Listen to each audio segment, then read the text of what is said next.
to the Planning Committee, Major Applications A. Before we start the meeting, I have a few housekeeping announcements to make.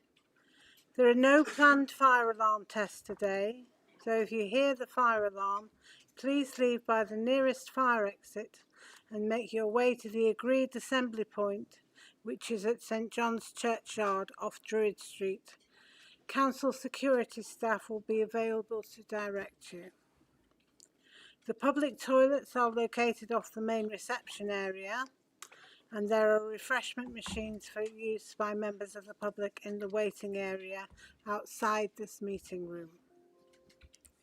Finally, please switch your mobile phones to silent while in the meeting room. This meeting is being live streamed on the Council's YouTube channel. So if you address the committee, please do not disclose any information you do not wish to be in the public domain. Members of the public are welcome to film, audio record, photograph or post about the public proceedings of the meeting. I'd ask you to please be considerate towards other people in the room and take care not to disturb the proceedings. If you are filming the meeting, please do not film the audience. It's okay to film us at this end, but not the other end. You are welcome to use the Council's free Wi-Fi. There is no password. We have been having a little trouble getting in, so don't worry if you can't. It will still be there at the end of the meeting. During the meeting, members of this committee will not access the internet except as it relates to the official business of the meeting. Send or receive emails, text messages or social media posts concerning the business of the committee. I would also like to remind speakers to use their microphone when speaking, as only the audio from the microphones is captured on the live stream. Please speak into the microphone. And do not place your mobile phones next to the microphone to avoid interference. Have we received any apologies for the meeting? Yes, from Councillor Barr, Chair. Thank you. Please will all the voting members of the committee indicate by raising their hands. The following papers have been circulated: the main agenda pack, the addendum report and the members pack. Does any member wish to declare an interest or dispensation in respect of any item or issue to be considered at this meeting? Councillor Hood. Yes, only that item 6.1 is in the ward I represent. Although I'm aware of the application, I've not had any involvement in it and approach it with an open mind. Thank you. Anyone else? I have an interest to declare in item 6.1, where the area known as Lavender Pond Nature Reserve shares a boundary wall with my property where I live. So I will not be sitting as a chair for that item. Councillor Livington has kindly said he will sit as the vice chair. Does anyone, right, we've got item 5, which is only for Councillor Livingstone, because we are trying to approve the minutes of the Planning Committee Major Applications A held on the 17th of March. You remember it like it was yesterday? I remember it like it was St Patrick's Day, but yes, I will. They are an accurate record to my recollection, Chair. Thank you so very I'm happy much. to propose that. So now we move on to item 6, which is the release of funds totalling £194,670.34 for Lavender Pond Nature Reserve. So I shall step out of the room.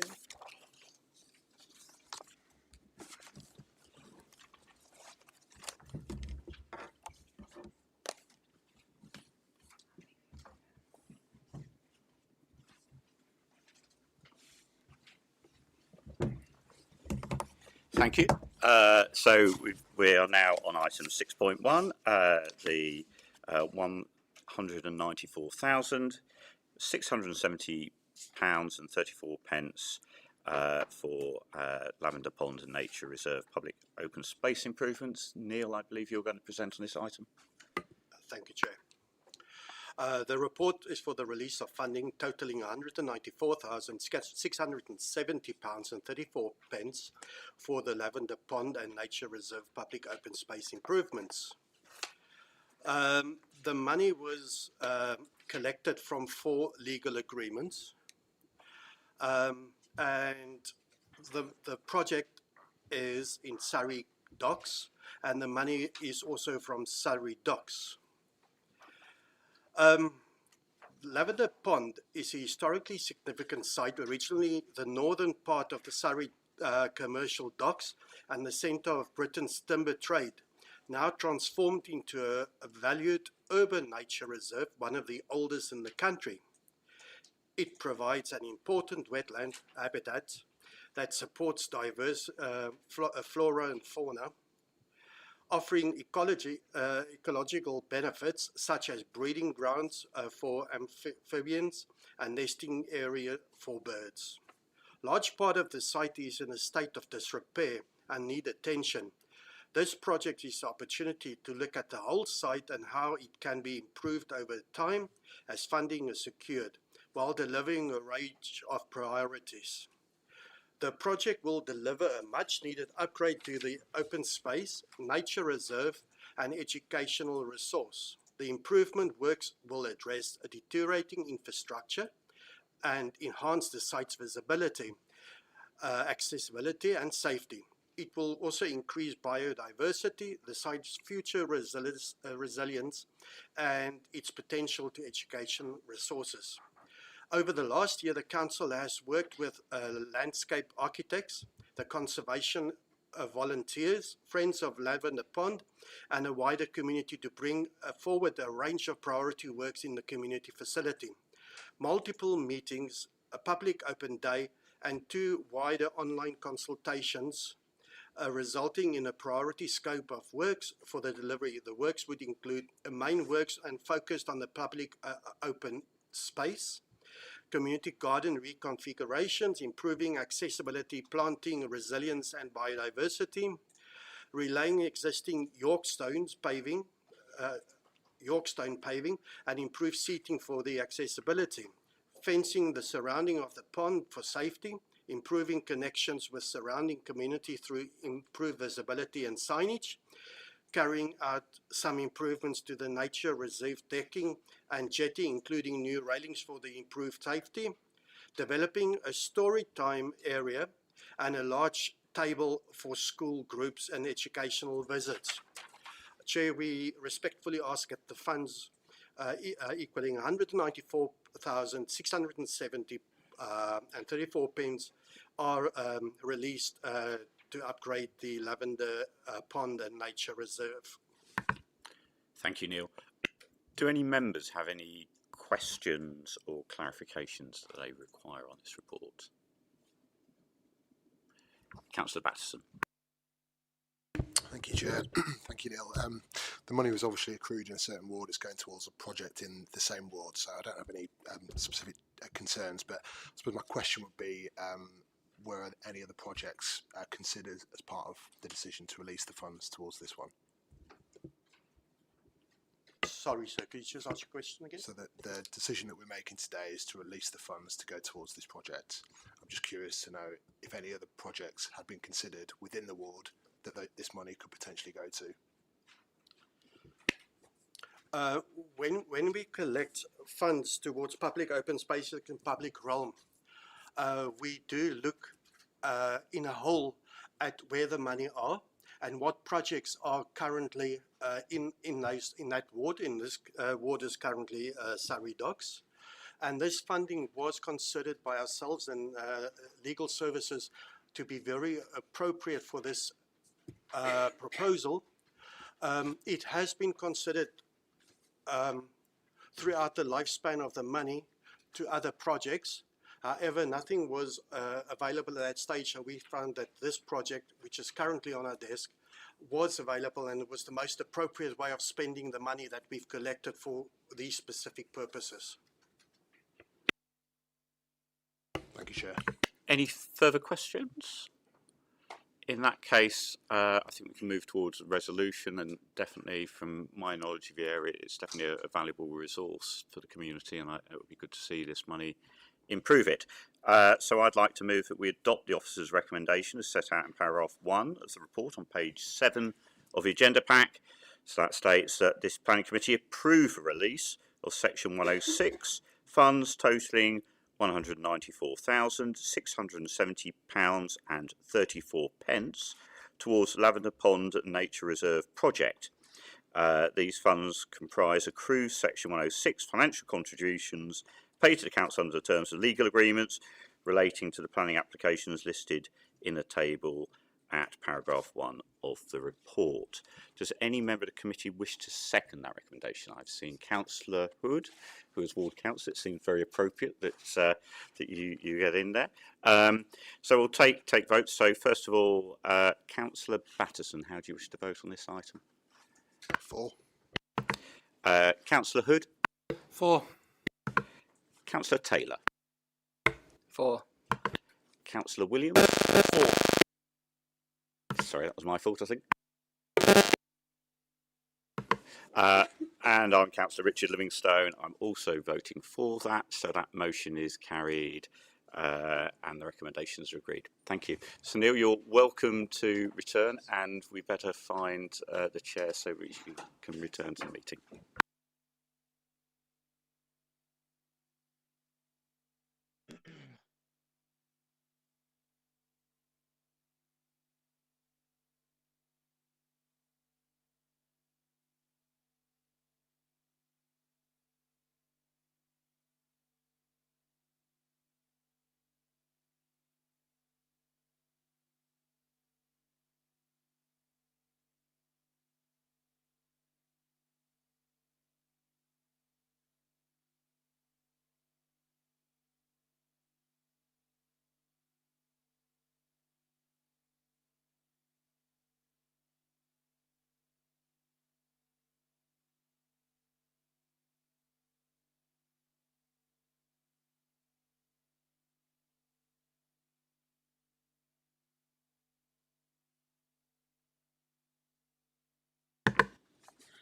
Okay, thank you for waiting.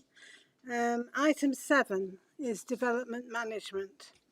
The next item of business concerns the determination of planning applications.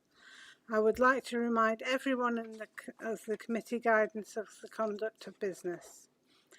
Officers will present the report outlining their recommendations and answer questions raised by the committee.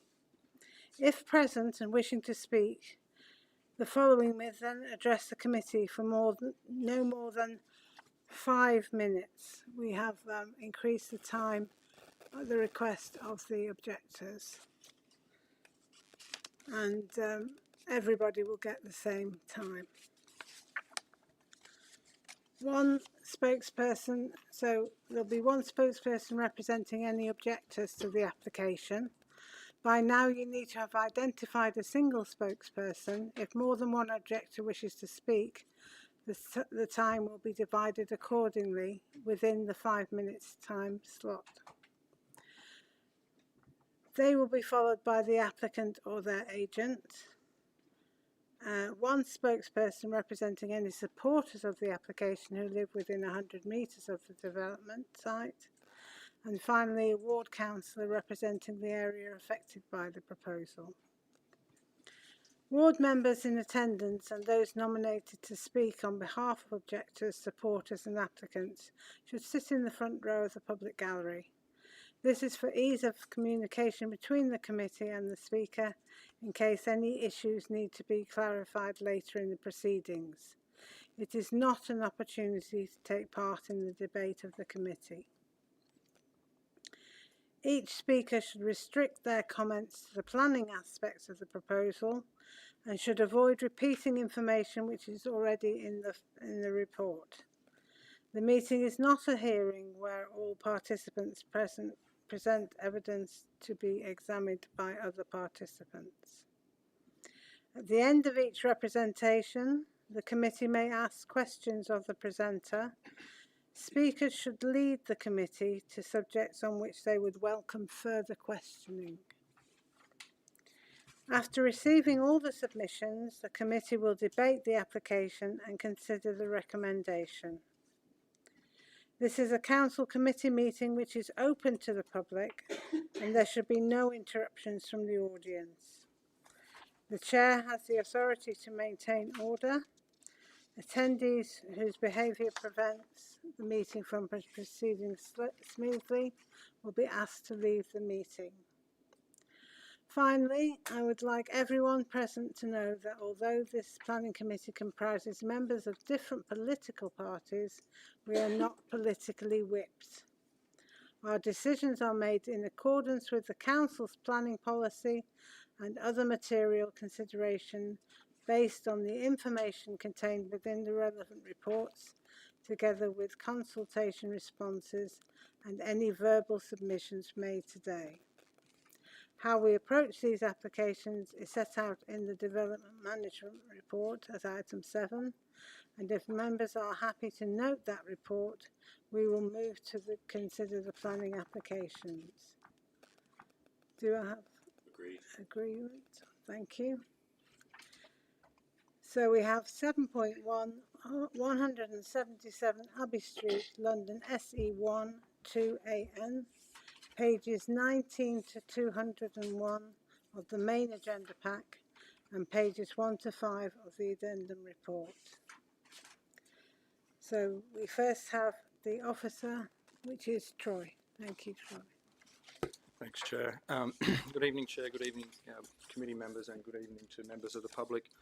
Today we're here to discuss the planning application, which is the redevelopment of the site at 177 Abbey Street to provide a tall building consisting of 21 stories and a community facility on the ground and first floor with residential units starting at the second floor and all the way up to the 21st.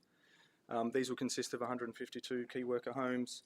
Obviously we have disabled car parking, cycle parking, refuse storage, mechanical plant and associated hard and soft landscaping as part of the application.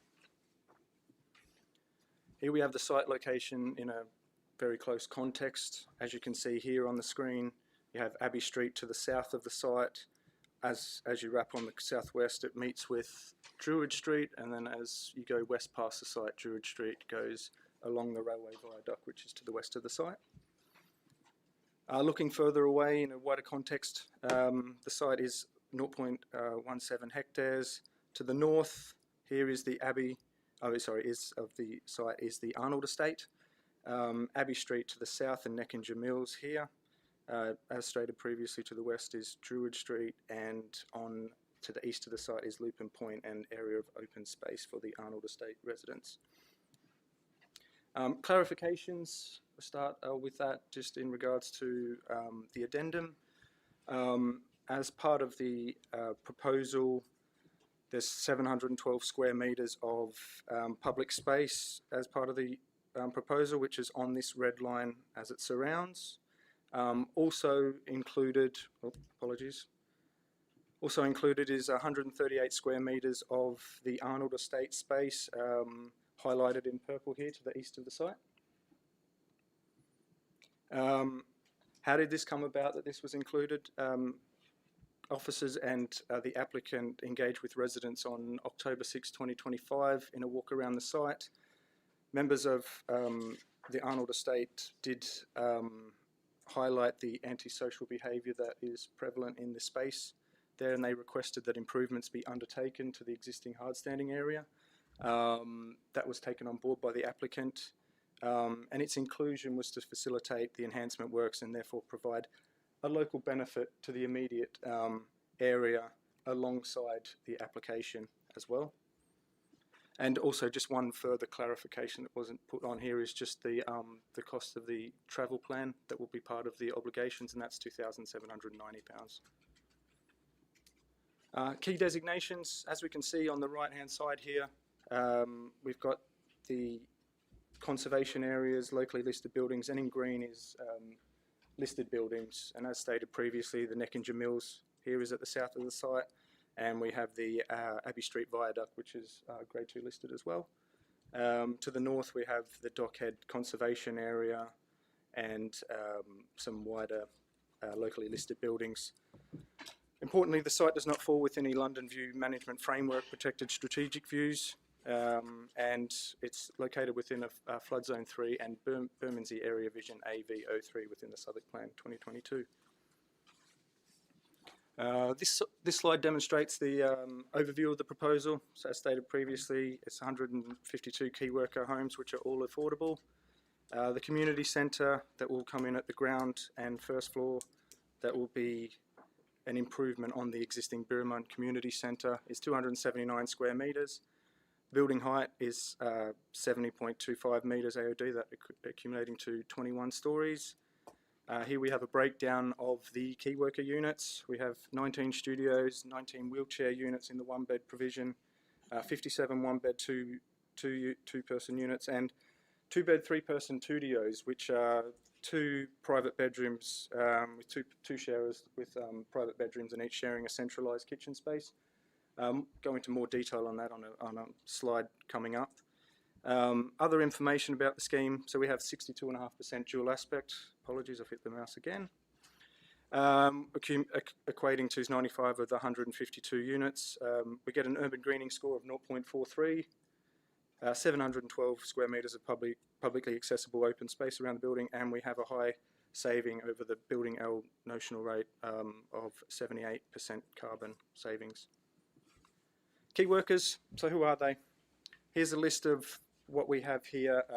We've got teachers and teaching assistants. Sorry, I lost my slide here now.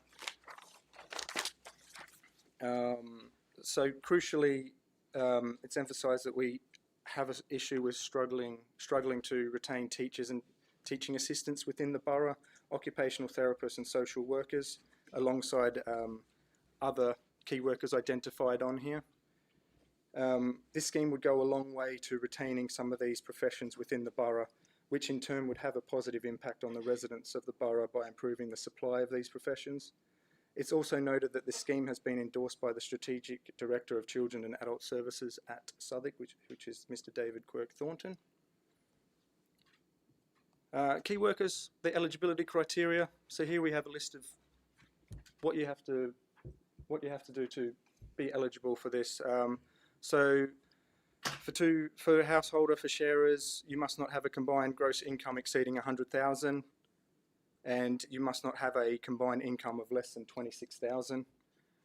It's important to note that these income thresholds are in line with the current household income parameters set out by the GLA for key worker living rent.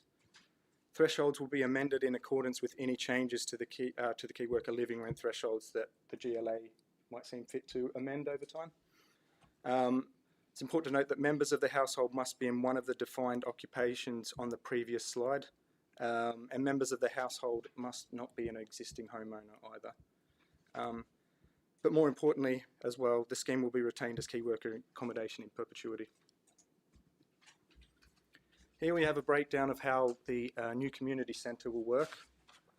So as stated previously, it's on the ground and first floor. We have an overview of the ground floor here. 279 square metres, double height community space along the Abbey Street frontage here. This space will allow for versatility in hosting a variety of events, catering for certain groups that want to use it. The community centre has been designed conscious of the needs of individual residents as well. The community facility is to be leased back to the council as shell and core at peppercorn rent. And importantly, the council will initiate a community-led process to ultimately select an operator who will take over the community space in the future. Here we can just see some indicative imagery. Down here on your bottom right, you can see how it could be envisioned that the double height space fronting Abbey Street would work. Materiality of the scheme. So on the right hand side here we've got a list of the light red brick, red ADSEC brick, blue accent brick, and so on and so forth. During the pre-app process we worked with the architects and the applicant to try and blend in a material palette that would work with the area, Arnold Estate being prevalent with some red brick, so we try and take some cues from the surrounding area to really make the scheme fit in terms of a design perspective. Importantly, and as described further, there's a Chamford corner on the street of on the Abbey Street and Druid Street junction. I'll detail that further, but that'll predominantly have the blue accent brick there. Next slide. So from the previous slide we get a look at the elevations and kind of see how it all comes together on there. This is the south and east elevations. As you can see, the balcony with the red metalwork, the blue accent brick to the under part of the windows, and then obviously the Chamford corner, which I'll go into further on another slide. And this just looks at the north and west elevations. Tall building. The tall building is broadly in line with the heights of the existing tall buildings in the locality, being Casby House and Lupin Point. The proposal would form a cluster within the existing building, with the existing buildings within the vicinity of the site. Again, the site does not sit within any of the London View Management Framework views, and the tall building location will work within the existing local context to landmark the new community centre. As you can see here, the site is identified by the circular red circle there. The Chamford corner. This was created following pre-app discussions. We had 5 pre-app rounds with the applicant. This was sought as a defined design point for the community centre entrance, which is on the Chamford corner as you come out of the viaduct from Abbey Street. You've got this grand entrance with a Chamford corner that really, you know, it's a big statement as you emerge from underneath the viaduct. And the Chamford corner is created with the light red brick cutaway and the blue brick revealed behind, as you can see here and on this little image there. The blue brick of the chamfer is given further texture with a projecting brickwork in a lighter tone blue, which you can make out on this part where my mouse is. Heritage. For most part, the appearance of the development is generally benign, and at most forming a minor incursion. The most affected heritage asset due to its location is the aforementioned Neckinger Mills, located to the direct south of the site. The proposal would largely block out the views of the main facade when approaching from Druid Street, as you can see the existing image here on the top right, and then with the, sorry about the slow mouse, and then on the bottom image here, the building is transfixed onto that. As you can see, the view will be obstructed as you come to the corner. The harm to this asset is determined to be less than substantial, with the public benefits of providing 100% key worker homes outweighing the less than substantial harm identified to the heritage asset. This slide discusses the quality of accommodation. As you can see here on the left, we have a typical floor plate, and it's 8 units per floor. Again, 95 units are dual aspect, and this amounts to 5 on each floor, which is defined which one's a dual aspect on this image to the right. There is important to note that there's no north-facing single aspect unit, these being the dual aspect 2-bed 3-person units from floors 2 to 21. Private balconies are provided for all but 3 units, and these 3 units are fronting Abbey Street from floors 2 to 4. They have Juliet balconies instead, because as part of the proposals we sought to retain the London plane tree that's on the Abbey Street frontage there. So hence why those 3 units will just have Juliet balconies. To delve in further on the correction slide earlier, 712 square metres of publicly accessible open space. The building is set back on all sides of the development to provide permeability moving past and through the site. So whether that's you're coming from Abbey Street and you want to come up Neckinger Street here in through Arnold Estate, if you're coming from the Arnold Estate through the back and going onto Druid Street towards the Bermondsey Beer Mile, it just helps with some hard and soft landscaping features to really improve that setting as you walk past the site. The permeability is created, and it's a much more pleasant experience than what is currently experienced on site. And as stated previously, a UGF score of 0.43 is compliant with London Plan policy. Trees, as you can see here, this image on the right, the red dots, they annotate the trees that will be planted as part of the proposal. That is 16 new trees, and as part of the development, the 6 trees to be removed are 5 Category B trees and 1 Category C tree. So ultimately, there's an uplift of 10 trees, which demonstrates some significant uplift. And as stated previously, this green circle here is the retention of the London plane tree to the direct south of the building. Daylight and sunlight impacts to neighbouring properties. So here we talk about overshadowing on this slide. As you can see, top right, the image shows the development site. You've got the Arnold Estate units to the north, Lupin Point to the east, Queen's Court, Coop Mill Mews, and Neckinger Mills to the south and southeast of the site. The bottom right demonstrates the overshadowing on June 21st, the day of the most daylight. This basically demonstrates that shadowing occurs between 11 and 12 p.m. to 4 to 6 rear gardens at 46 to 65 Arnold Estate, which are these properties along here. The transient shadow reduced to 2 to 3 gardens by 1 p.m. and shadows are cast to the 2 rear gardens within 1 to 30 Arnold Estate over here at 2 p.m. with the transient shadow moving to the existing open space to the right here, identified as 21, from 3 p.m. to 6 p.m. Daylight and sunlight to neighbouring properties with the vertical sky component. Here we have the proposed building, again with the context of the surrounding occupiers, residential occupiers.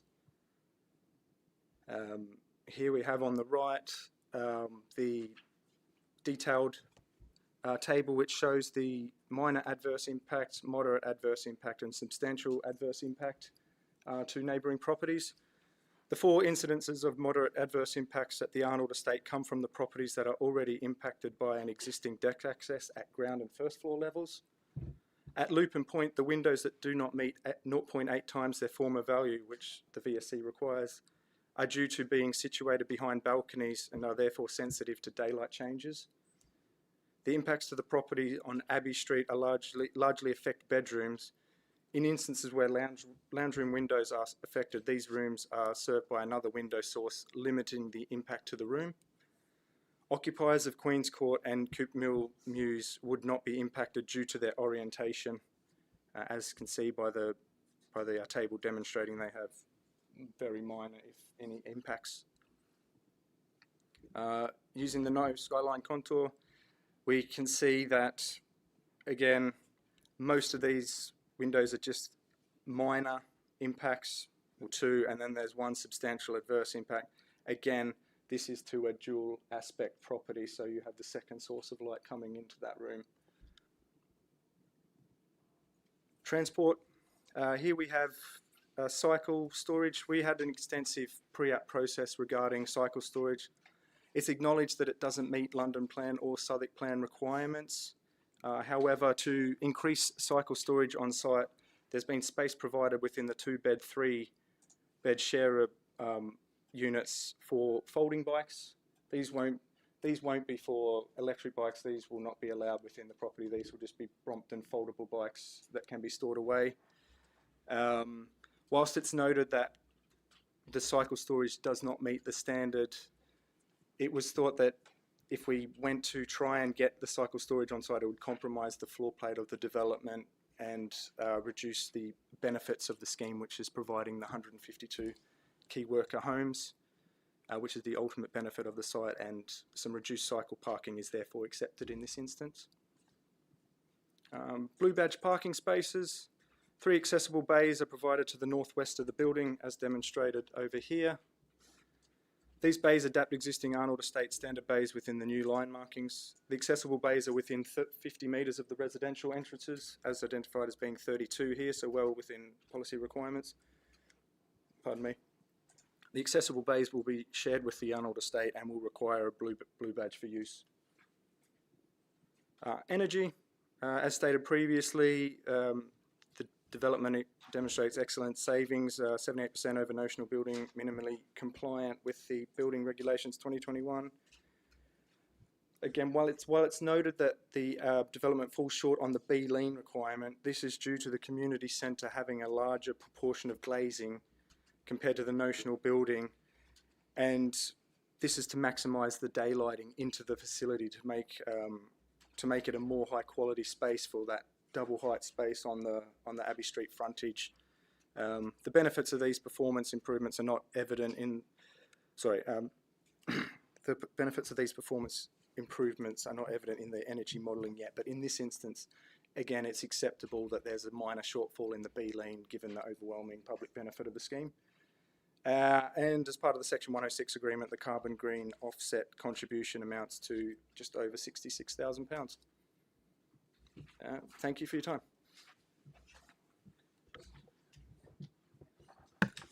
Thank you, Troy. Dipesh will go through some of the numbers on the addendum. Thank you, Chair. Just wanted to highlight some points in the addendum. So we had a note from the Arnold Estates Tenants and Residents Association, correctly identifying that we had made a mistake in referring to the area shown on page 2. Troy, could you get that slide up, please?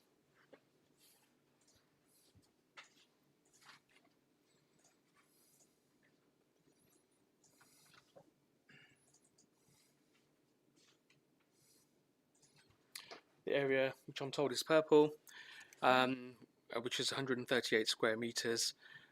So within the report, throughout the report, that area is included as part of what has been referred to as publicly accessible space or public space.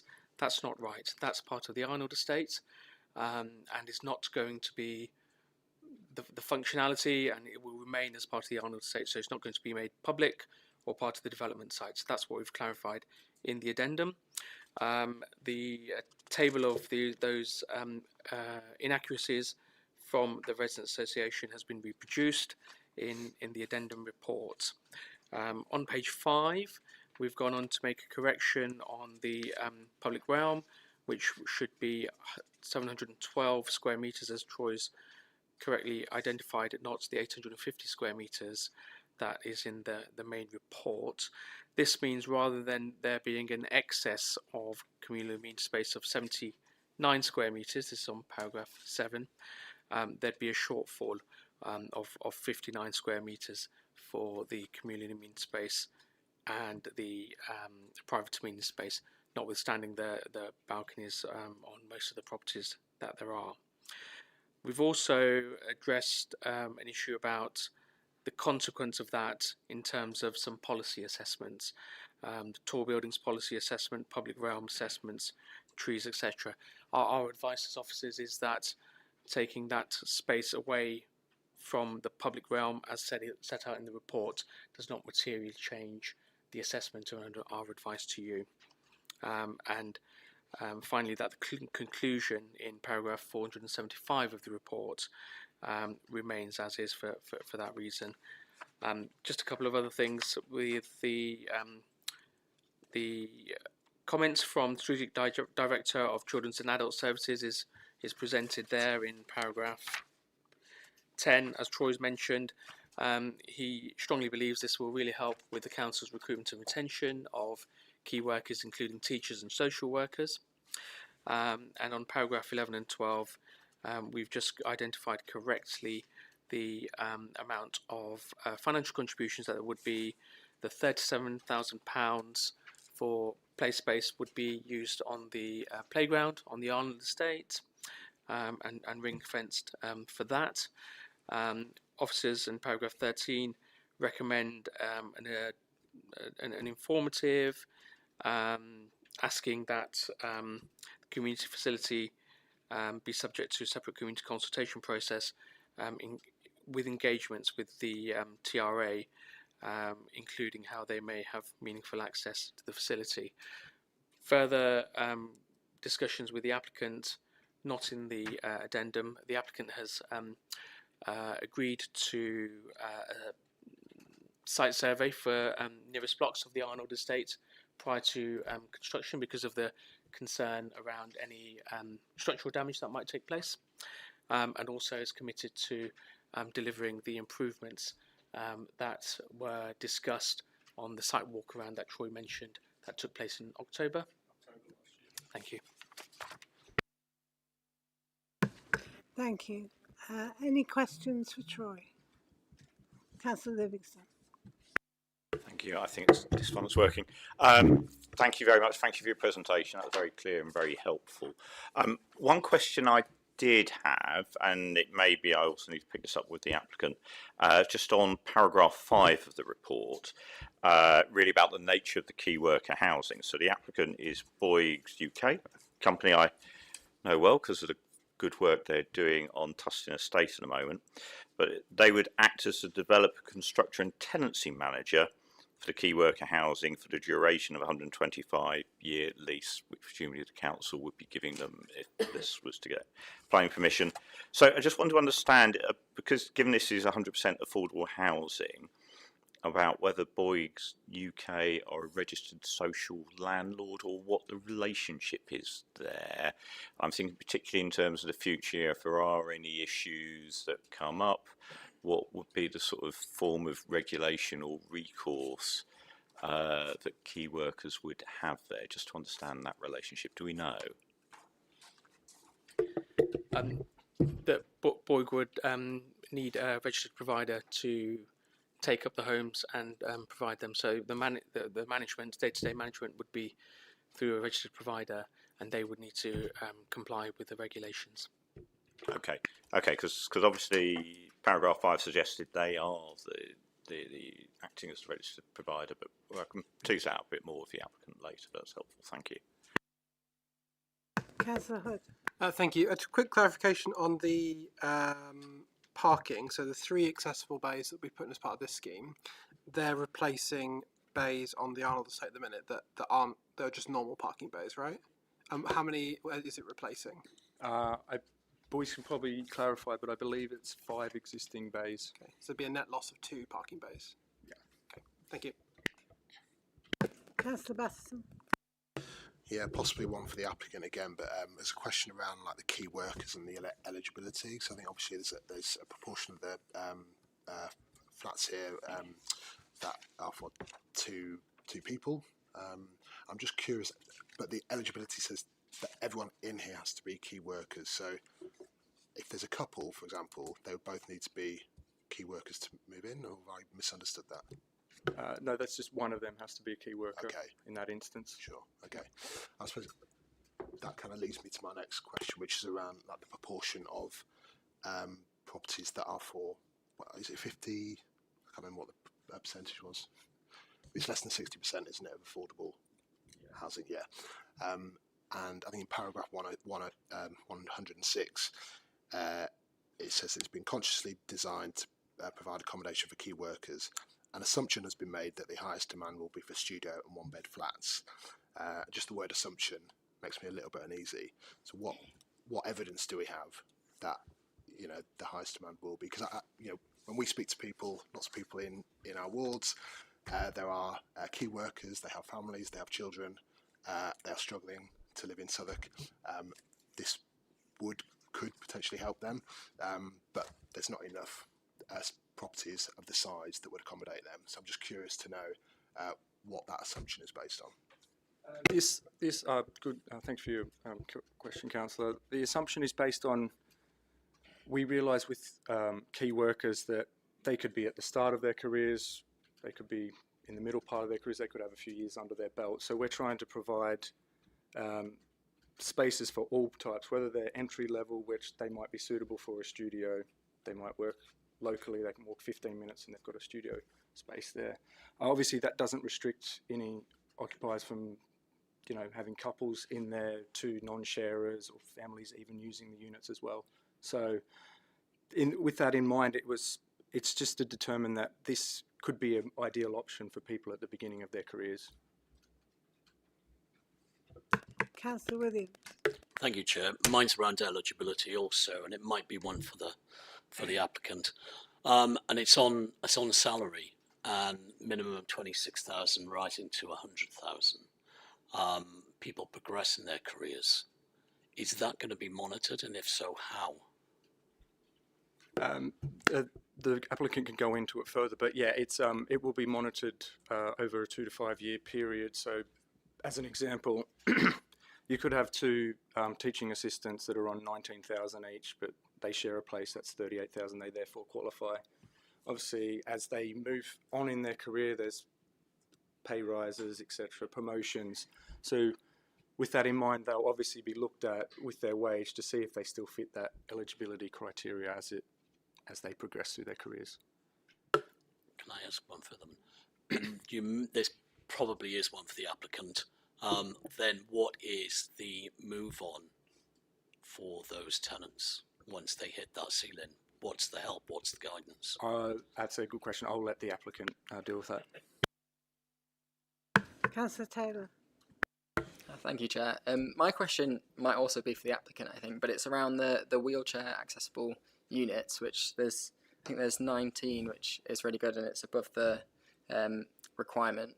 But from what I can tell, they're all just single bed units and single aspect, and whether there was anything in the requirements for about them being balanced, or whether there's scope for those to be 2-bedroom units. Yeah, you are correct there. For 1 bed, 2 person occupiers, they are indeed dual aspect. Sorry, keep hitting that mouse. As you can see here, the dual aspect nature of it, as defined by the GLA's requirement for dual aspects, it passed the test. At the moment, due to the condensed floor space, the options are limited to 1 bed, 2 person at the moment. Yeah, I can. You can ask the applicant further if there's any other option moving ahead as well.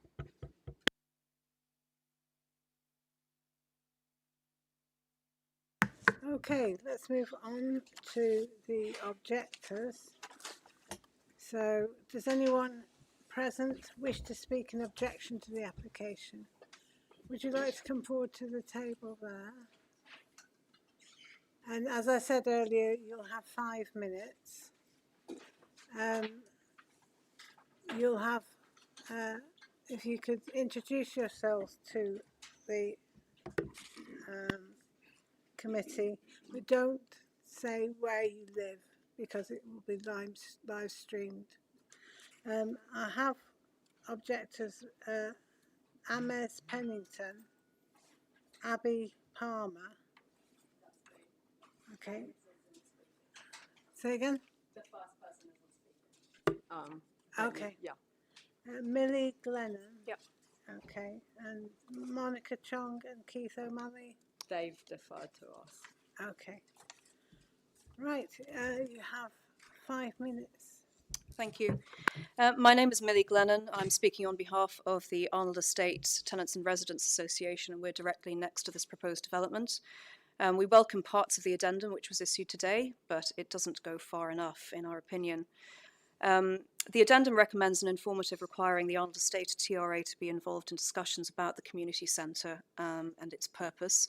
We ask the committee to go further and require the Section 106 to guarantee the Arnold Estate TRA named priority access to this element of the development. I note that very little has been said about the impact of this tall building on existing residents in terms of height, light and access and privacy in the area. We'd like a full reassessment of height under policy P17. The officer's report concedes that this site does not meet Southwark's tall building policy under policy P17. The addendum says the tall building assessment is not materially altered, but that assessment was justified on 850 square metres of public realm, and the true figure under the applicant's control is 712 square metres. We ask the committee to refuse or defer for a full reassessment on that basis. We also welcome the addendum confirming that Arnold Estate property does not constitute part of this development, nor did we ever state that it was to be part of the development.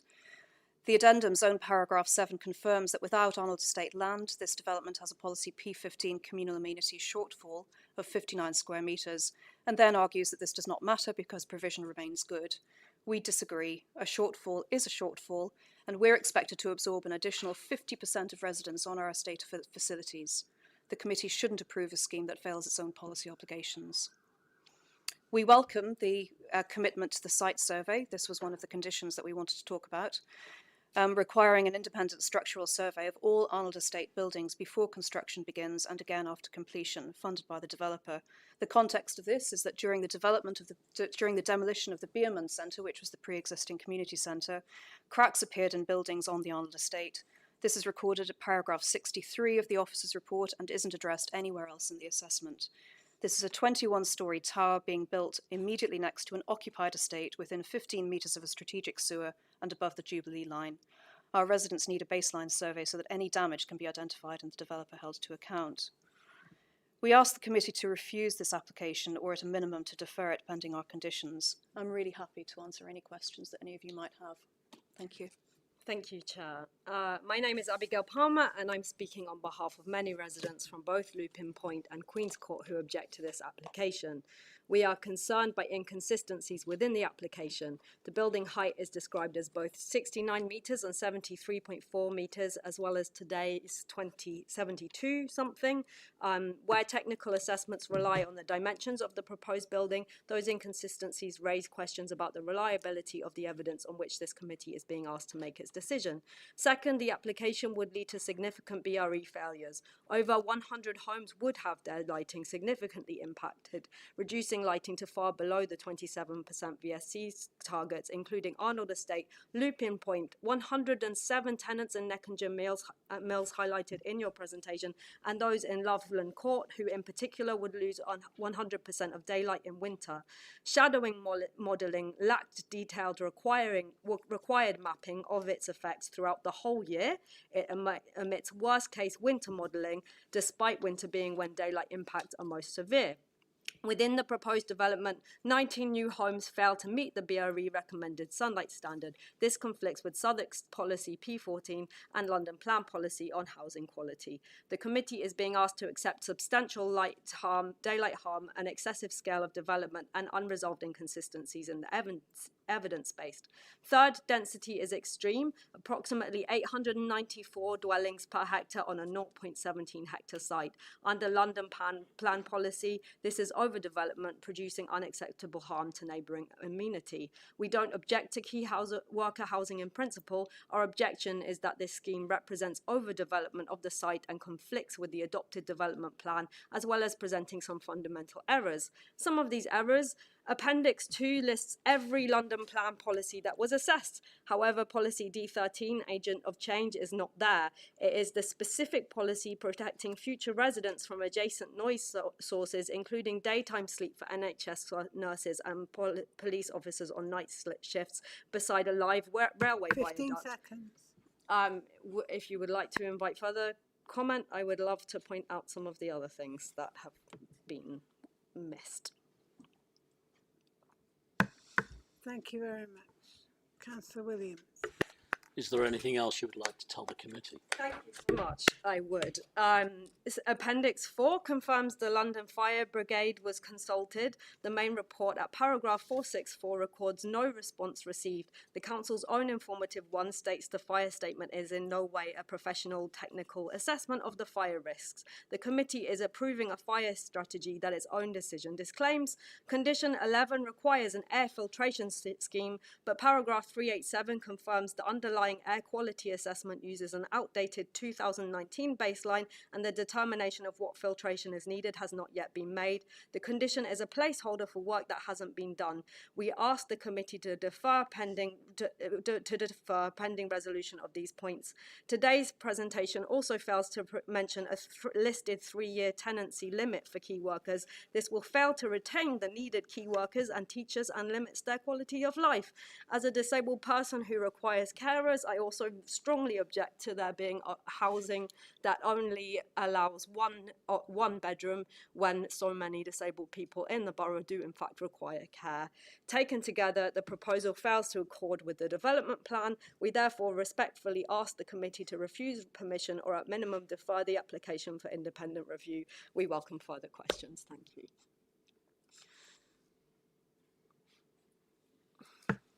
Anybody got some questions? Councillor Hood. Thank you. Question, I think, for Millie on the point you raised on the green space, and obviously that reduction that we saw with the clarification. Is there a change you have in mind at the moment that you'd like to see in the application that would make that concern better for you? We would like, what we asked the developers for was a wish list to help to green that area a bit more in terms of reducing antisocial behaviour. For some reason, it was then taken that that was our consent to give the extra land to the developer, which wasn't our intention at all, but thankfully that has been clarified. We had a wish list that we spoke to the developers about, and if they are able to give us that on the estate, green the estate a bit more, help with access to the playground, help redevelop the playground, we would probably be amenable to that. Okay. Does that answer your question? It does, yeah, thank you. Councillor Taylor. Hi, yeah, I just wanted to ask about the 3-year tenancy thing. I suppose it's a question for the applicant, really, but just where you have seen this information, or It's listed on the document, the Abbey Street, the 177 Abbey Street public information document, and throughout the development proposal, if I'm correct. Yeah. We have also been led to believe Yeah. that as part of the development proposal, that 3-year tenancy has been a consistent theme throughout. Yeah, there's a website called 177 Abbey Street, which lays it out and shows the shadowing planning and things, and that lists the 3-year. Councillor Livingston. Sorry, I used that one. First of all, thank you very much for coming along to present to us. It's been very helpful. Yeah, I used to be on the committee of the old Beerman Community Centre, and I know that the relationship the old community centre had with both the Arnold and I think the two towers did give sort of guaranteed sort of times for meetings of the TRAs there. Can you just remind the committee what those arrangements were, just so that we can sort of follow that up in terms of your first point that you raised? Yes, we had access. I mean, bearing in mind the Beerman Centre was more than 50% larger than this proposed development, the community space in this proposed development, we had guaranteed access for our TRA meetings, for community meetings, etc., probably about maybe 2 meetings a month, that kind of thing. We were able to run community events in there on the Arnold Estate, being the residents with most proximity to the Beerman Centre. And so we did historically have quite a lot of access to the Beerman Centre. That was removed, obviously, when the Beerman Centre closed in 2020. As a TRA and a local community group, we have really struggled to be able to find space in the local area to hold our meetings, which we hold quite frequently. We're a very active organisation. There are other buildings that are supposed to provide space for community groups under Section 106. Increasingly, that's been much more difficult for us to access over the last, I'd say, 12 to 18 months. So having priority access to this space is really, really key for us and for our community. That's very helpful, thank you. Anyone else? Thank you very much for coming along. Please do sit in the front row so that we can ask you any further questions if we need to.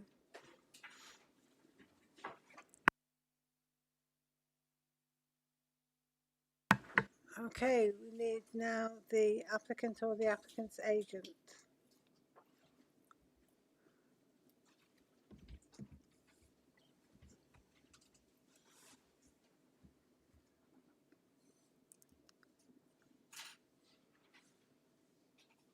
So if you can again introduce yourself, and you will get 5 minutes, but you're not required to speak for 5 minutes if you've prepared for 3.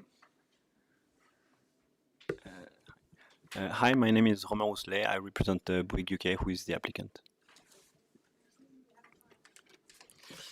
Good evening, everyone, and thank you for the opportunity to speak about our proposals for 177 Abbey Street. We are very proud to bring forward this 100% affordable housing scheme, delivering 152 key worker homes in perpetuity alongside a new community centre on the former Beermont Centre site. Bouygues has significant experience delivering major projects across London and a long-standing relationship with Southwark, including through the Tustin Estate regeneration. We have worked closely with the Council Sustainable Growth team to develop a scheme that will deliver the borough's first dedicated key worker housing development. This project will provide genuinely affordable homes for eligible key workers, including teachers, social workers, firefighters, police and NHS staff. Located in AC1, close to workplace and well connected by public transport, it will help essential workers live closer to the communities they serve and support the recruitment and retention of services that Southwark residents rely on. We have worked hard to design the building efficiently and sustainably so that rents, including service charges, can be capped at around 40 to 50% below market rents. We are proud to have developed this model with Southwark with support from the GLA, and we are pleased that the scheme has received written support from members of the community. Local schools, the Council's recruitment team, the head of Adult and Children's Services, and Guy's Hospital. The new community centre will replace the much-loved Beermont Centre and serve the wider area. Its design has been shaped through engagement with residents and community organizations, and importantly, its future operation and internal fit-out will be led by the Council and the local community. The proposed 21-storey building will be a prominent landmark signposting the location of the new community centre. Alongside Looping Point and Casby House, it will form a cluster of 3 tall buildings. It has also been designed to reflect the heritage and character of the area, including the Arnold Estate, Nickenger Mills, and the railway arches. The scheme will also deliver real public benefits beyond housing and the community centre. New landscaping, improvement to the public realm, restoration of Nickenger Street, and a car-free, highly sustainable development that saves heat, water, and energy, including through solar power. We are grateful to local residents for engaging with us throughout consultation and since submission. We remain committed to being good neighbours throughout construction and beyond. This is an important opportunity to deliver affordable homes for key workers and a new community asset for Southwark. And we therefore ask you to support the officer's recommendation to grant planning permission. Thank you for your time. My team and I are happy to answer any question. Thank you very much. Well within the 5 minutes. Councillor Williams. Thank you, Chair. Again, my question is around eligibility, and it's on the salary banding. Can you tell me how the upper banding will be monitored, and will residents, tenants be penalised if they go above the 100,000 household income? So, can I make a correction? So the 100,000 per annum is for sharers. So each sharer has a cap on salary at 50,000 per annum, whilst for a household, the income salary cap is 75,000 per annum. Those numbers are published by the GLA, usually every January. On the salary cap, we're not going to push people out of the building. The purpose is to review on the register that's going to be maintained by Southwark on a yearly basis, bi-yearly basis, so every 2 years, to understand who is within the building and where they are in terms of salary, in terms of eligibility criteria. Something we discussed with the local residents and the Arnold Estate in particular was some of them have been reviewed every year and they didn't understand why. Initially, we started with 3 years of review of their eligibility criteria. So we think there is a right balance to be found, and we're happy to discuss anything on that. Whether it's every year, every 2 years, it's something that we can discuss. It's a pilot project, so we are discovering as we go. So that's what we are trying to resolve at the moment. Councillor Livingston. Thank you for coming along here and presenting. Yeah, I wanted to return to my earlier question about understanding whether Bouygues itself would be registered social landlord or whether it would be engaging with third party. And I think that leads on slightly from Councillor Williams' question as well, because I think there's lots of questions about how what you're doing is going to be regulated, the third party involvement there is there in terms of ensuring that any criteria for any residents there are kept to and how that operates. So yeah, to understand, is Bouygues itself a registered social landlord? Will it become one? Or is there a third party that's going to be engaged? And if there is, do you know where things are at the moment? So thank you for your question. So we are not a social landlord. We are in the process of procuring a housing association that's going to be a registered provider in Southwark that's going to operate the scheme. At the moment, the procurement is ongoing, and we've not decided on which the party is, because obviously we have to make due diligence and making sure that they can deliver the best service for the key workers. Does that answer your question? So you're in the process of identifying a Yes. registered social to take that on. That's helpful. Do you know what the time scale of all of that is likely to be? We currently have 3 parties that are interested in doing key workers in that location for that building.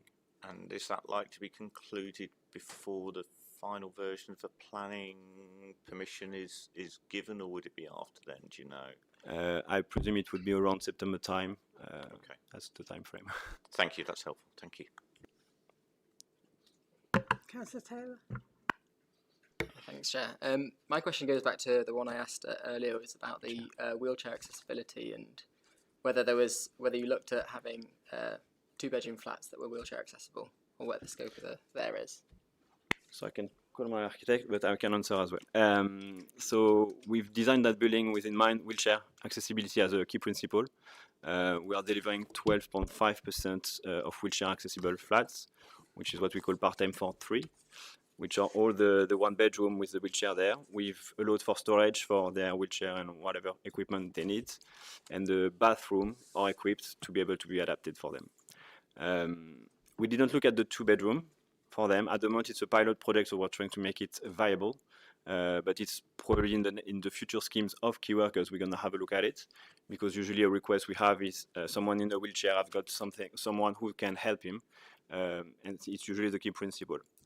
That said, it does not mean that a wheelchair person cannot be in a 2-bedroom, because the accessibility of the flats mean that they're part-time for 2, which means that they're compliant in terms of size and width of the equipment around, and we can change a shower to have an accessible shower, so that the person in a wheelchair could be able to have a shower in a 2-bedroom. So it does not prevent that in the future. We have to cater for a variety of lifestyle and what happens. So, sorry. Sorry, hi, I'm Craig Shiak. I'm partner at PRP with the architects for the scheme. I think Roman's covered most of it. I think obviously the 1-beds are oversized. They're M43, which is a full wheelchair accessible or adaptable. There's an over provision against standard, which to some extent starts to speak to the issue. So there's 4 additional homes over London Plan standards. They are designed to be dual aspect, so they are not stuck in the worst possible location, so they're on a very good part of the floor plate. With tall buildings, it is very difficult to play around with a mix and things stepping around. What you incur is huge cost. Obviously, as a pilot program providing 100% affordable, we know there's a housing crisis and the challenges of just delivering homes in general. As a business, we're the biggest resi specialist in the country, so we deliver thousands of homes a year, and we see this as a problem.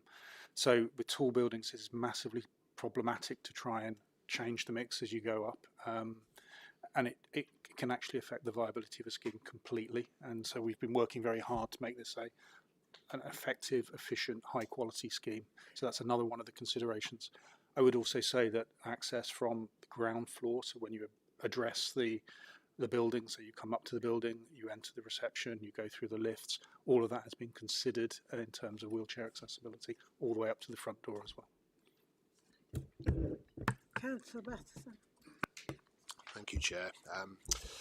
You mentioned viability there, so I think my question might relate to that a little bit. You possibly heard the question I asked officers earlier on around 3-bedroom or having larger properties. Again, paragraph 106 says future pipeline key worker schemes will explore the provision of 3-bed key worker housing. So the report clearly identifies there's a lack of big properties that, again, when talking about the people we represent, there's a real need for larger properties, and I think it's important that we're providing the right type of accommodation, affordable accommodation, rather than just accommodation.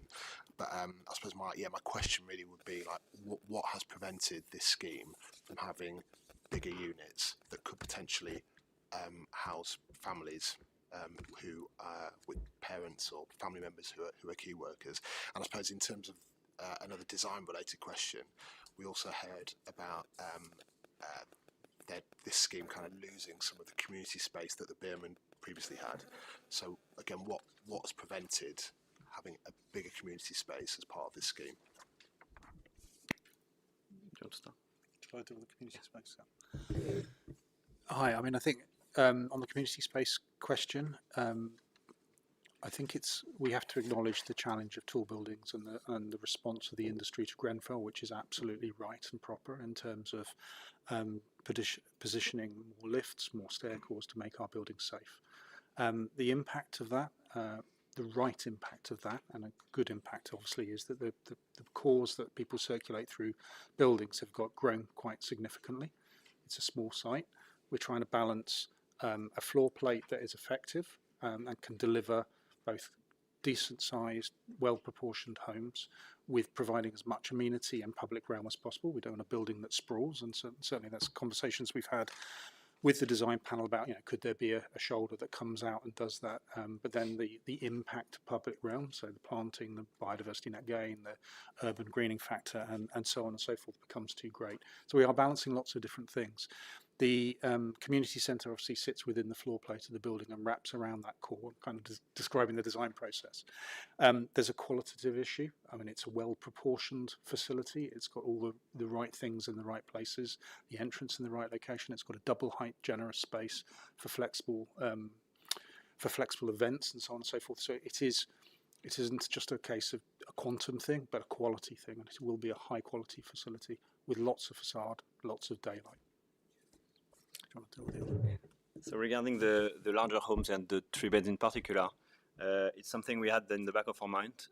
Ideally, we would have loved to be able to provide 3-bedroom spaces. However, when we started that journey, that the viability of the project could not allow it. At the same time, when we discussed with key workers, we had obviously a variety of expectation from them. We went to see some teachers, and they all liked the 2 beds as a sharer. They wanted basically a living space that they can share, a bit like student accommodation, where they share a living space, which is the communal space, and you each have your own bedroom, which are identical. That was the key principle at the beginning. It does not prevent them from being, for 2 families, from a parent with children, 2 parents with some children. It does work for them as well. It's just, we think that because of the income cap, which is 75,000 for a household, then it will probably be on the starting point of the career of key workers. So obviously, as you start in life, obviously your occupation and lifestyle changes. So you can have a family as well in that building. But for us, that project, we wanted to make it viable as the first one, as the pilot, and this is why we had to design it like that. Obviously, on the future ones, then we would look at probably better or larger homes, which is probably something that the social workers have required when we had the discussion with them. Can I ask how many other key worker buildings have you built? None. None? So this is a complete stab in the dark. There is not a lot of key worker homes in London in particular, none of them on the last few decades probably. There are a few operators that operate key workers, particularly in Westminster, but these are the only ones almost. So we haven't done that. The key worker living rent policy from the JLA has been published in January, which is to address a requirement and a need from the local communities. So we've been partnering with SADC since the beginning on that journey, trying to uncover that field of key worker, and this is what it's led to. Councillor Livingston. Thank you. Yeah, I've got a few questions I wanted to ask about the community centre, partly leading on from my earlier questions to the objectors. So first of all, just so that I understand the process, am I right in saying that a third party would come in to operate the community centre, or is that something that you are doing? And is that a process that you're leading, the council would be leading, you both leading, just so to understand that who would be running the centre? So Thank you for your question. The community center goes back to Southwark at Peppercorn Rent. The idea on the sustainable growth team is to be able to formulate a committee that will decide on who's the best operator for that space in order to be able to be there for the long term and to be self-sustainable at some point. Thank you. That helps a little bit with my second question, which was because obviously this all sounds great. I guess the concern is if groups such as the Arnold TRA or the Two Towers TMO were told, yeah, but this is how much it's going to cost you to rent out the rooms, that could potentially be a barrier to community involvement. So just wanted to make sure. So from what I've understood, it'd be going back to the council at peppercorn rate, so yes. That is, there aren't any cost pressures that you're aware of that might mean there was a cost pressure which might prevent those uses from those organisations. As far as I'm aware, no. Thank you, that's very helpful. And the third question is slightly prosaic, but it's the drawings that we've seen have shown the ground floor of the community centre. There seem to be some stairs inside it, but we've not seen anything on the first floor. So just to understand, is that, I'm assuming that the hall itself is possibly double height, but are there meeting rooms as well upstairs? Is that the idea? Just to understand what the second floor is like. Yes, there are. So if you can squint, there is a staircase above the main rectangle there, the clear rectangle that runs along Abbey Street is a double height space to make that flexible for a different offence. And then if you imagine going to the left of that image, where the triangle is, where the entrance is, and the bin store above it, above there's some more flexible, smaller programmable meeting rooms and associated ancillary facilities. Thank you, that's very helpful. There is a lift that goes, a platform lift that goes. That was good as well, good, because there's disability access to that. Thank you very much, thank you. Any other questions? Thank you very much for coming to see us. Please sit close to the front. Thank you. Thank you. Can you turn the mic off? Yeah. Thank you.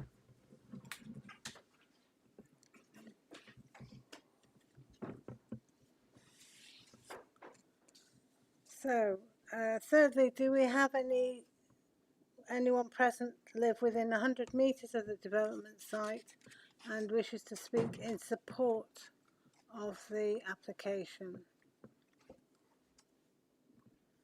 No supporters. So we now have ward councillors. Please come forward.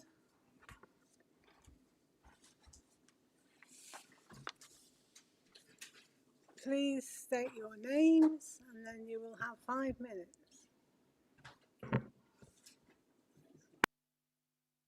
We're very excited to hear we get 5 minutes. We were trying to do it in 3. But anyway, we won't necessarily use it. But I'm Councillor David Noakes. I'm one of the London Bridge ward councillors. And Councillor Sam Dalton, one of the ward councillors. So I'm going to kick off if that's okay. You have 5 minutes. Thank you. So I appreciate obviously that members are likely to be very focused on in the application in regards to the delivery of the 152 key worker homes. And I'd like to point out that I think that's something that probably everybody in this room supports. But I do think it's important that members, before they approve this application, should also acknowledge the negative impacts of placing a 21-storey building on the location of a previously demolished 2-storey Beerman Centre on the residents, particularly on the residents of the Arnold Estate, Lupin Point and neighbouring blocks. The application is, as we said, placing a 21-storey building on a site that our planning policies do not identify as suitable for tall buildings. The tall building will also have a negative impact on neighbouring properties, daylight, sunlight and privacy, including Neckinger Mills, Lupin Point and Arnold Estate. The new community space will be 621 square metres smaller than the previous community centre.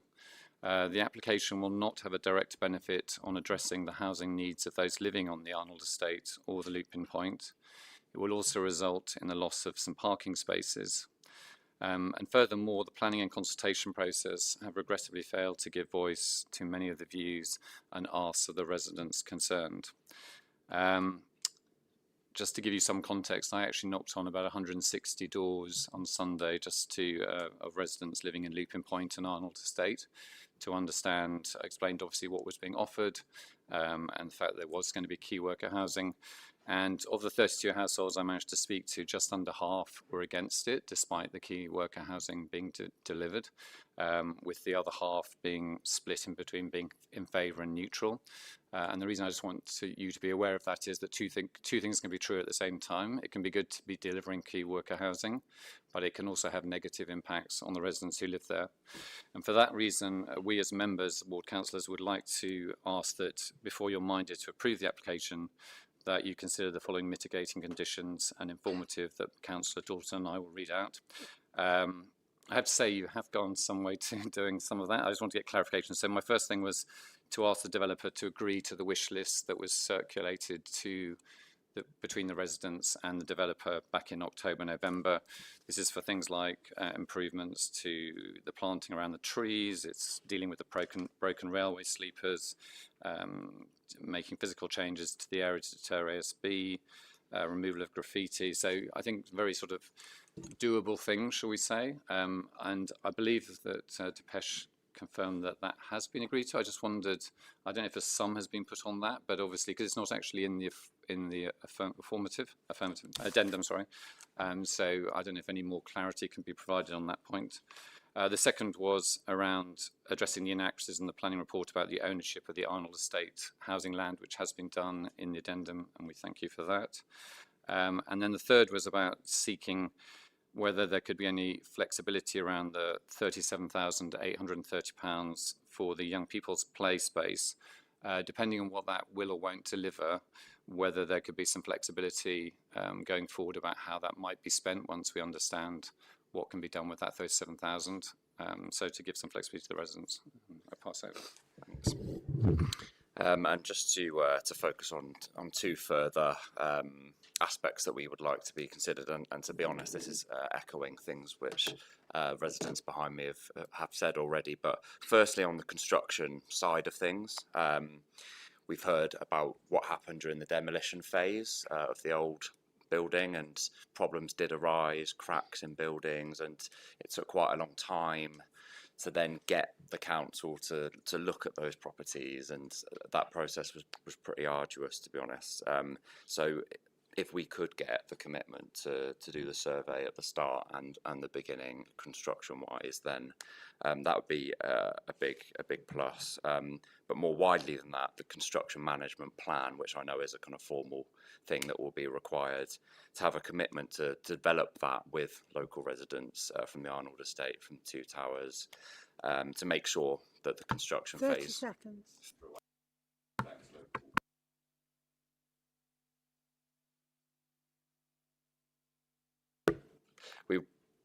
We would like to see a stronger informative around the use of the community space, which will be there to make sure that the Arnold Estate, I would extend that to the Two Towers, are given named priority, that they have certain hours of use for that space that does then look back.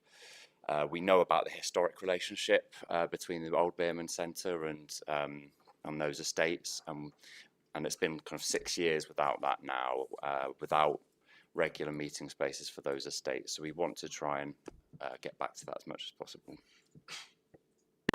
Councillor Hood. Thank you. Appreciate 5 minutes is quite tough to get two of you in. I'd like to invite you, if either of you have anything else you wanted to add. On that last point, I was just going to say, for example, the Arnold Estate, as Millie said earlier, I've sort of seen it firsthand, the struggle in accessing spaces for the TRA to use. And even just last month, the TRA meeting, it was kind of supposed to be in this hotel room nearby, but the hotel had kind of lost the booking, and there was a kind of big delay in starting the meeting. So it was just one illustration of the challenges that the TRA is having, and the opportunity that this new replacement community centre, albeit will be smaller in these proposals, but to try and get back to what was present previously.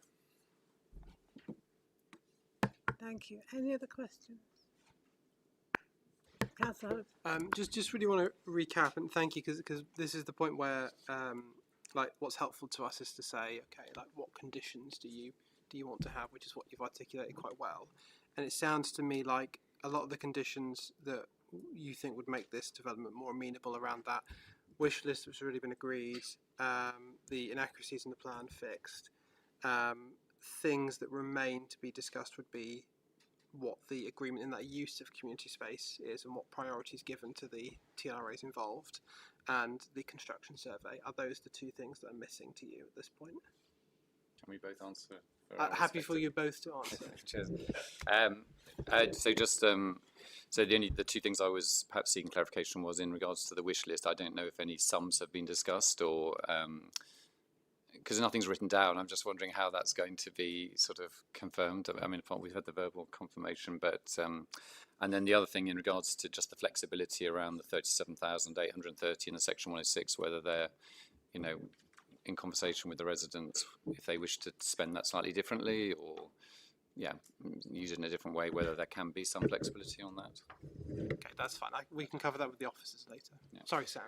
And I suppose just on that 37,000 figure, while it's really appreciated and welcome, and I suppose there's kind of from the committee's point of view, it's not like a hard science over what's the right figure for a local estate, but I'm just thinking back to some other planning applications in London Bridge and West Bermondsey in previous years.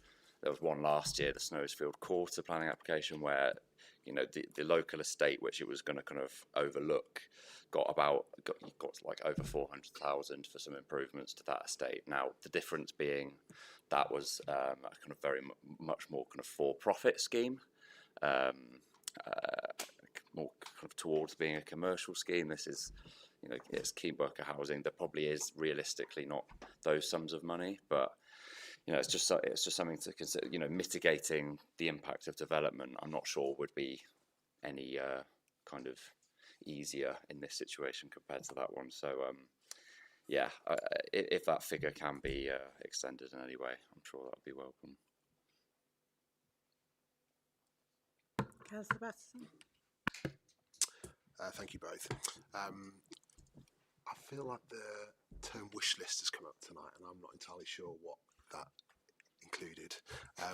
Did it include all the things, Councillor notes, that you've referenced there in terms of the antisocial behaviour measures? I'm just trying to, I suppose, understand in terms of potential things to include. It's sort of it's a one-pager. Okay. I can't bring that as new evidence as such, but it's got sort of bullet points around sort of things like repainting of the estate railings and bollards in a consistent colour, funding some noise reduction equipment on the football pitch, landscaping, physical changes to deter ASB, planting of trees, dealing with a broken railway sleeper. So it's sort of improving the sort of the ambience of the estate, something that maybe sadly the council doesn't always get around to doing, but something that could be a material benefit for the residents from this development. I can't put a price figure on it, unfortunately, but yeah, just to add to that, that's from the on-site tool that was done by the planning officers and the applicant with Arnold Estate residents on October 6th last year. And was that whole wish list agreed?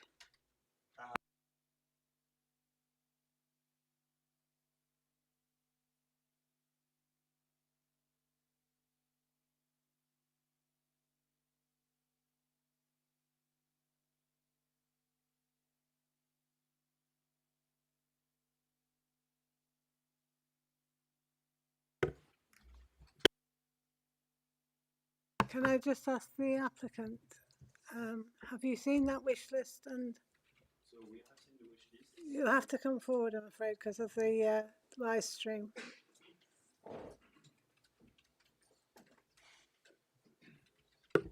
Hi, we have seen the wish list. I think we've agreed to most of it. There are some elements where we need a bit of refinement to understand exactly what it is, because it's been mentioned to us on site and we are not sure about the extent of it.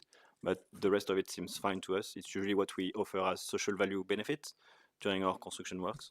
So we've got volunteer hours, we've got supply chain pitching in as well, and we can deliver that, yes.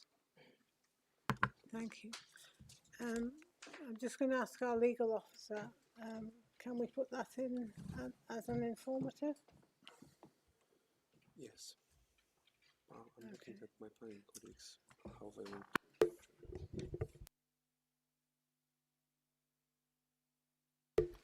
Sorry, I think, Chair, that could be something that we could include in the Section 106 agreement as a community estate improvement plan to deal with some of the impacts, to mitigate some of those impacts that have been mentioned by the residents and the ward councillors.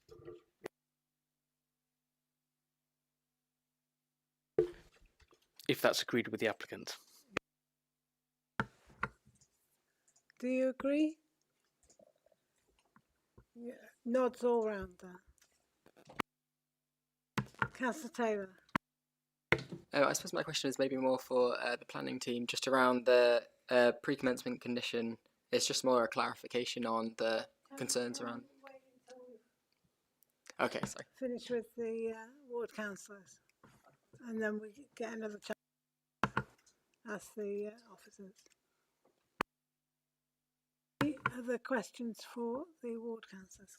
Councillor Batterson. I suppose just to echo a point that Councillor Dalton made, £37,830 isn't particularly a lot of money when we talk about improving play areas and play spaces. I know that from my own ward, it's not a lot. A lot of these play areas cost at least 75,000 more above that. So it's just, I'm looking at this through the lens of local residents on the Arnold estate in the towers to understand like what are the tangible improvements that can be brought along with this scheme. And I think I'll just echo the point that that money won't do a great deal of improvement to the play area, which I think we should consider as a committee. Councillor Livingston. Thank you. Yeah, I just want to come back on the point about the community centre, because I'm trying to think of a way forward in terms of this if we were to approve. Because obviously, as we've heard the processes, this comes back to the council for the council to make some decisions. However, you know, it is one of those sort of things that the committee might be minded to give a steer back to committee to the council about how to do this. Would that be helpful if we were to say something? I don't know if we can do it as part of the application itself, or in the past we've managed these things sometimes by the chair emailing the relevant cabinet member outside of the formal decision to say we'd like an arrangement which ensures the sort of 2 sessions a month for both the TRAs that are mentioned is reserved. Would that be a helpful approach to go forward?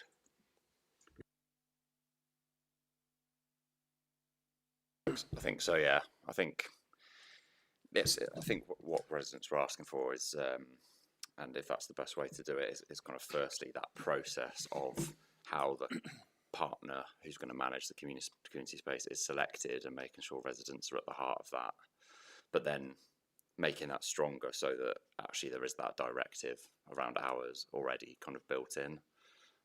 So if that's going to the cabinet member, I mean, yeah, I think as long as there's a clear way that that's quite secure. Yeah, because in my experience, it's always easier to get these things done if you write it into the spec to begin with, rather than you're trying to slot it in afterwards. If it's there from the beginning, then it's easier to find somebody that's willing to accept it, and it then stops being an issue for negotiation. Thank you. So if I write to the cabinet member and ask for 2 evenings to be set aside, would that be the way forward? Yeah, I mean, I think as long as the residents can have that conversation, I think with the council, we've got the informative, haven't we?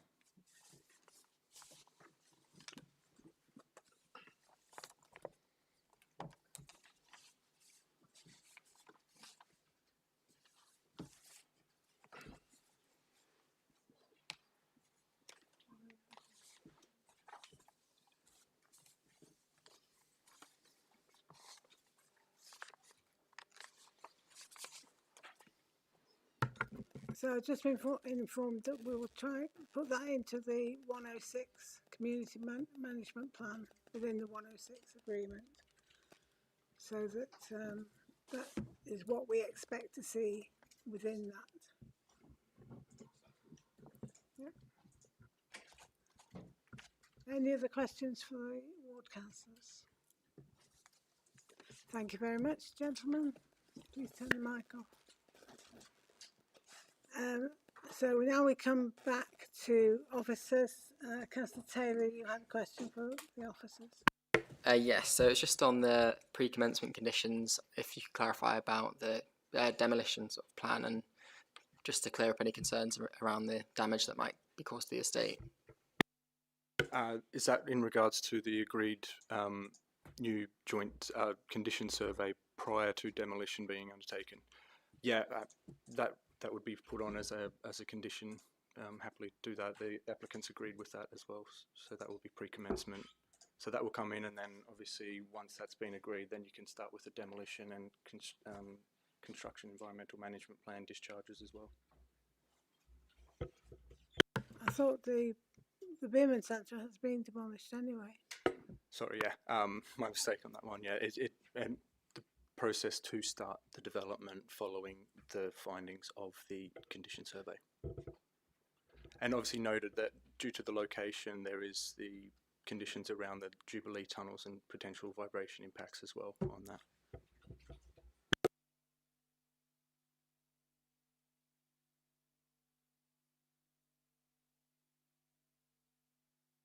Could the applicant just come forward for us?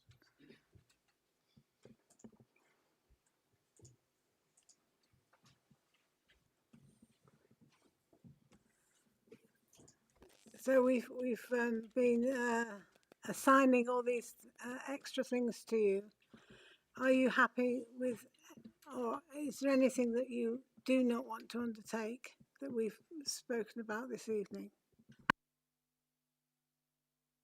including the condition survey? Brilliant, thank you. Any other questions for the officers? Anybody wish to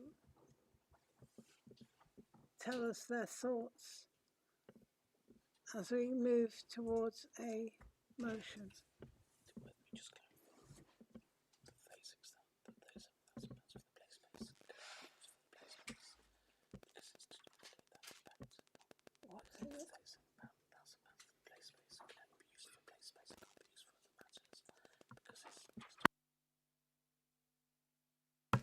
And I've just been asked to clarify that the 37,000 odd can only be used for the play space and not for any of the other improvements.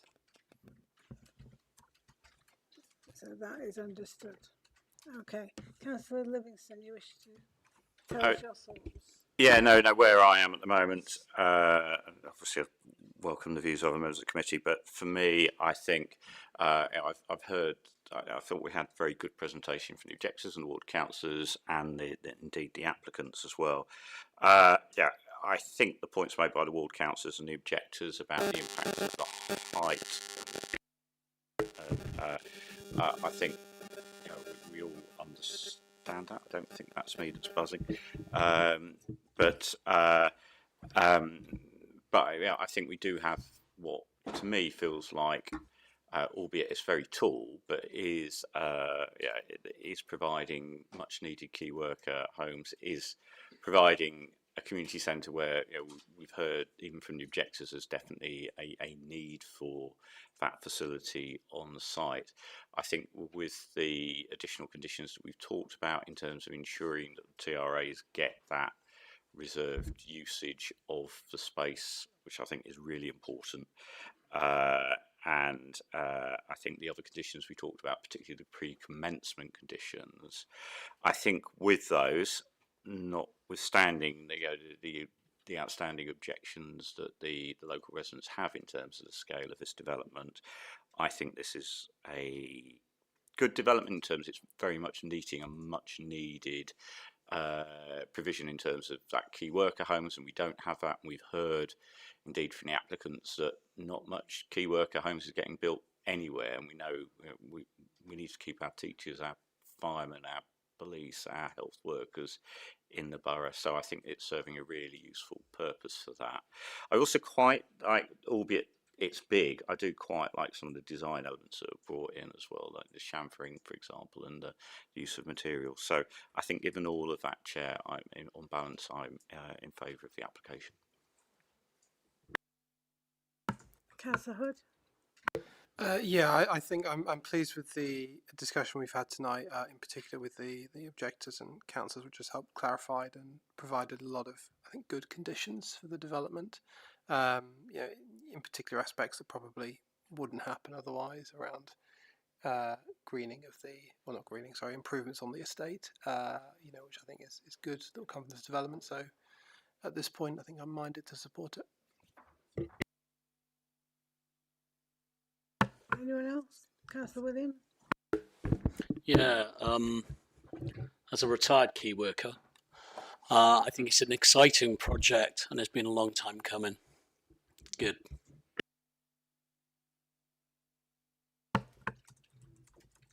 I've been a councillor now for 12 years, and I was talking about key worker housing right from the get-go, and this is the first that we've had, so I'm excited to see what happens, and I hope that we've understood the pitfalls. I think the allocation and the management will be key to the key worker housing, and making sure that the right people are retained in our borough. So I shall be supporting. Shall we move to? Okay, I would like to.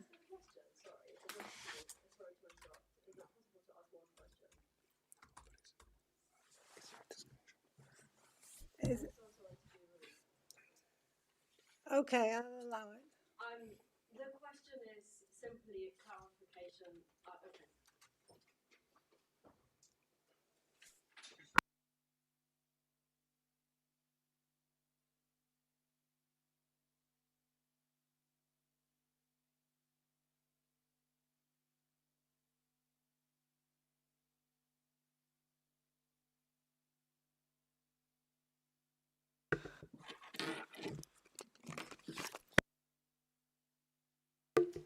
Thank you, Chair. Yes, so the key worker homes will need to be let in the tenancy in accordance with the GLA's guidance, and that mentions 3-year tenancy as a minimum.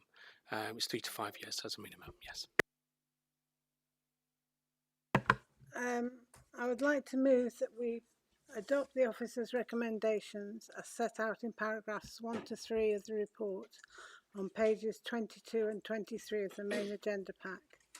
That planning permission be granted subject to the conditions set out in the report, referral to the Mayor of London, and the applicant entering into a satisfactory legal agreement, and that the Planning Committee, in making their decision, has due regard to the potential equalities impacts that are outlined in this report, and that in the event of requirements of paragraph 1 not having been met by the 9th of December 2026, the Director of Planning and Growth be authorised to refuse planning permissions for application 26/AP/0096, including the addendum report and the informative, which is included in that. Is that right?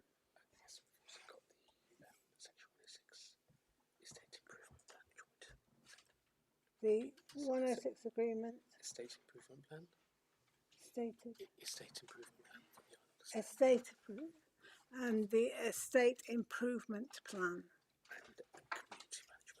And the community management plan for the community centre. Yes. And the pre-commencement condition for them. And the pre-commencement conditions for the survey. Got everything? Okay. Does any member of the committee wish to second this? I'll take Councillor Williams. Before the committee proceeds to the vote, does any member of the committee may speak on a motion or propose an amendment? No? Okay, I think we'll just have a show of hands. Those in favour of the application? That is unanimous. Thank you very much. That's all for this evening. That was our last item of business. Thank you very much. I hope you get home not too hot.